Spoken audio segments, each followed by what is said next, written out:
everybody. Welcome along to January's Women's Matrix podcast.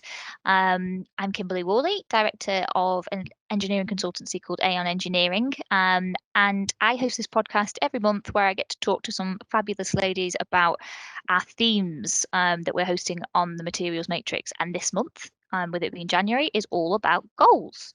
So today I am joined by goal setter extraordinaire, Aia Malik. Hello, Aia. Thank you so much for joining me today. Hi, Kimberley. Thanks for having me. I think I've been set up there.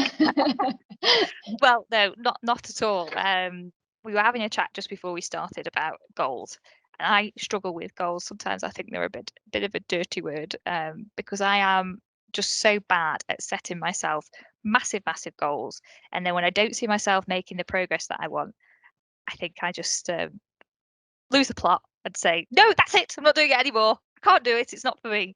But you gave me some really good advice about keeping those goals big, but how to make them achievable. So I'm going to hand over to you, and you can teach us all this fantastic way of thinking about things. Sure, I'll try. So I mean, look, for me, it's not so much that I'm great at following those goals, but that's a theory that I like, and I guess that's what I'll share. So I think for setting goals for me in the past, it's always been, I guess I failed to ask myself why, like, why am I setting that goal? And once I started asking that question, it did make a really big difference. And that came from my team actually at work. I would ask them, they said to me, hey, I want to do this next year. I want to be able to report at this level. I'd like to be able to deliver reports, etc. Then I would ask them, well, why? Why that driver? It made them think a bit more about it. It made me start to think about my own goals. And I realized that often my goals might be driven by other people or how I want to appear, as opposed to a genuine, healthy goal that I should have. So, for example, I was saying this to you earlier, running is something that I'm always battling with. Like, I want to run more. Yeah.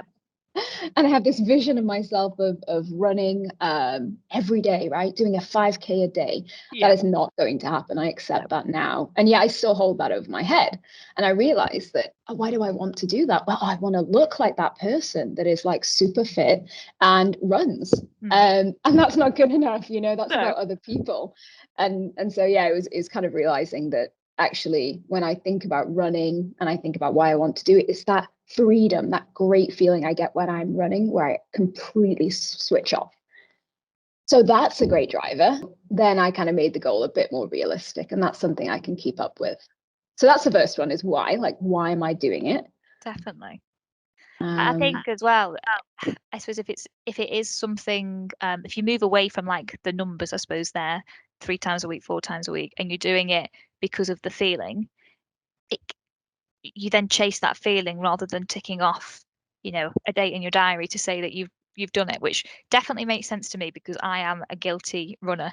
And I make myself worse because I sign up for all these, like the run club things, and then they're always reminding you on your phone, you've got to run today, you've got to run today. And then it starts to feel more like a chore to do. And I think with goals, it should be about, almost like blossoming into something, becoming like a transformation thing, becoming something, a better version, a happier version. Whereas, yeah, running for me for a long time had been about, doing that tick in my diary that I'd gone for a run. And I suppose you can translate that to lots of goals, thinking about goals in work. I think it's really cool what you just said about being how you are as a manager and supporting your team and helping them to reach their goals. I've struggled as a manager when people don't or can't think big, can't visualize where it is that they want to be.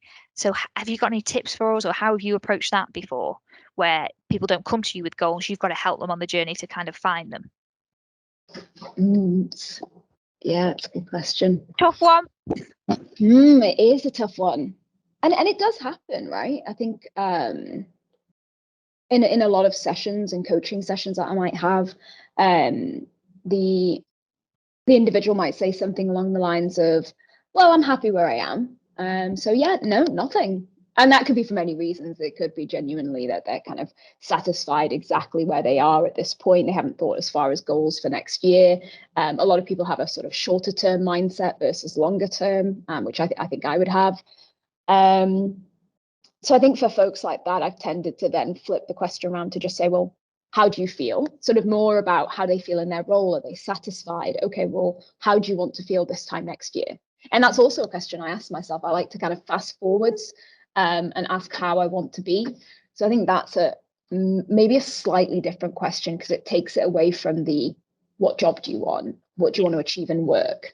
And the answer to that might be the horrible logistics. Yeah, and I think it's a bit more personal. I want to feel more accomplished. I want to feel more satisfied, fulfilled. A lot of those things could come out, and then working back from that.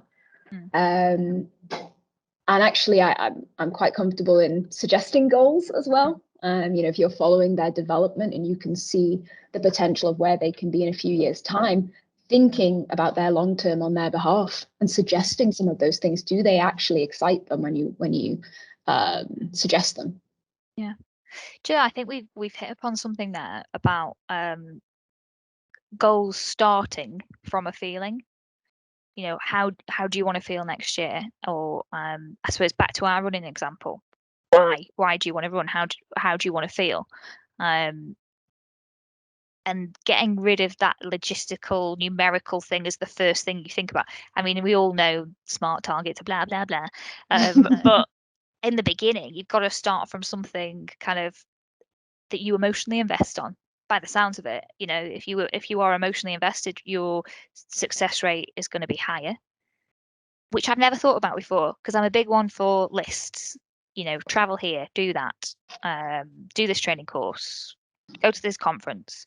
But I think I definitely am going to ask myself more why. Because when I go and do these things, Aya, I'm thinking to myself, why am I even here? I don't even want to do it. Right. Exactly. And maybe it's, sometimes it's because the why isn't the answer you want to hear, right? So the why is, because I want to look like this, or for other people. And there is actually research that shows that goals that are set from a positive driver, an internal driver, you're actually more likely to be successful in than goals that come from a negative driver, or something that you're ashamed of, or something that you're trying to not be for other people. So actually, yeah, you've hit on a great point there.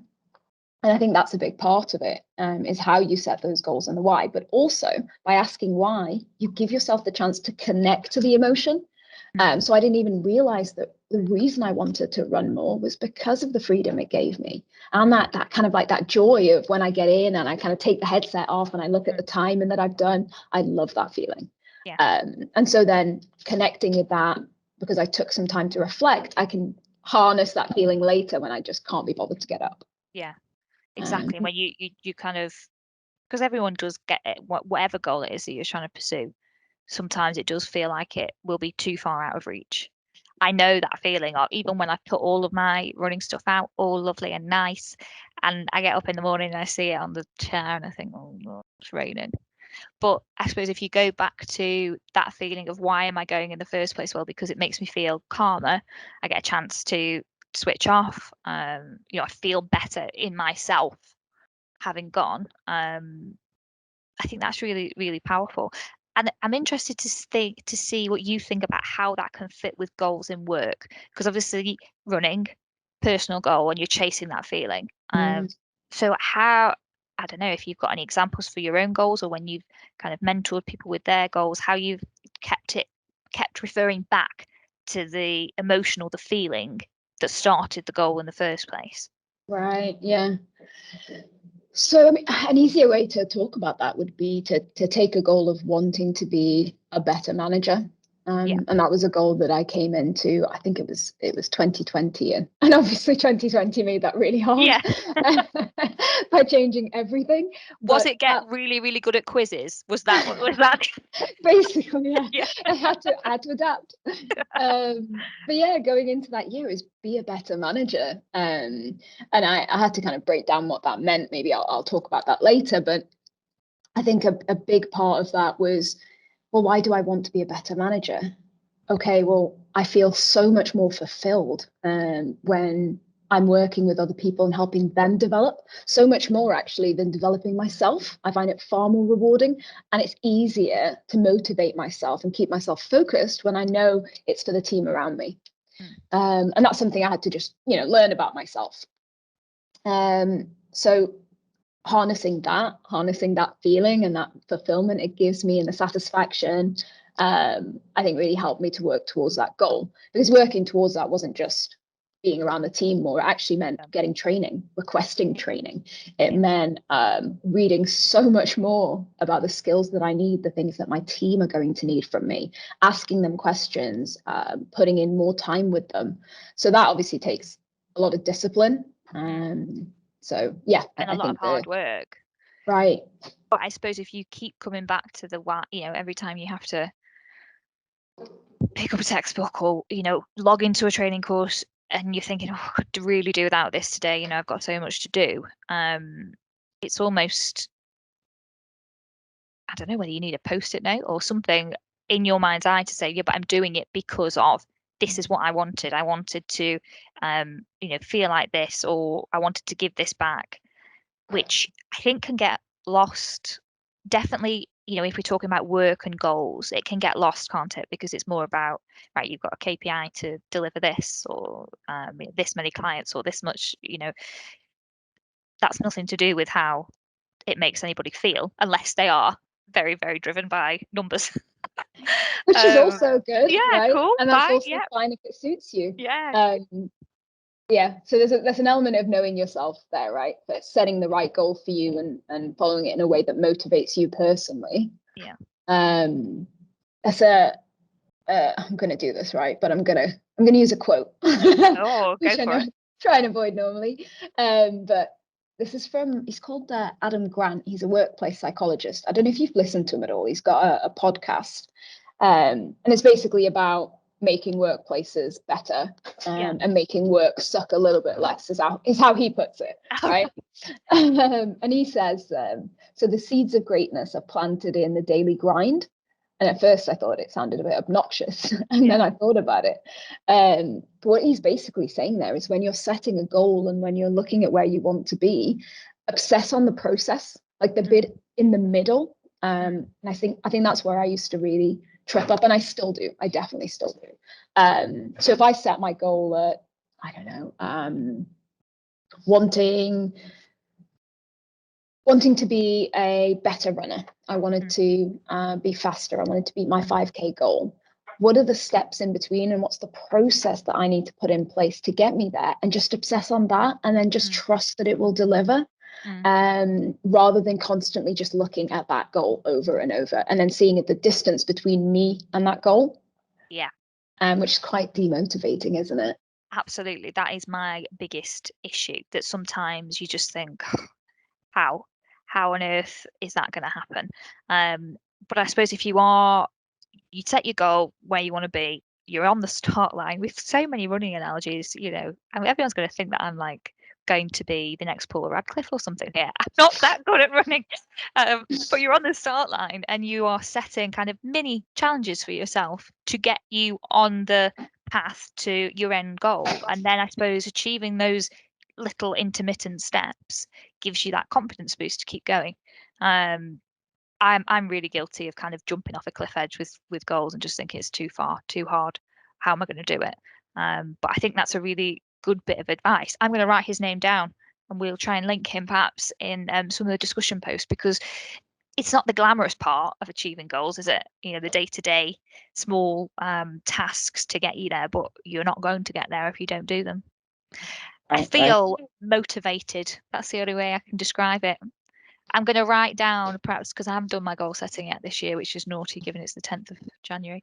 But I'm going to write down emotions and start from there, I think, rather than the learn Spanish and do a 10K, which we've been trying to do for the past 10 years. Yeah. No, and you're right. I mean, it's taking a to-do list and turning it into something that's way more meaningful, right? How do I want to feel next December? How do I want to feel this time next year? For me, mine is just settled. Like I'm about to go through a lot of change, new role, a whole bunch of other stuff. And so the only goal that I have is that I want to feel settled this time next year, and that's enough. Absolutely. Thank you so much for your time. It's been an absolute pleasure.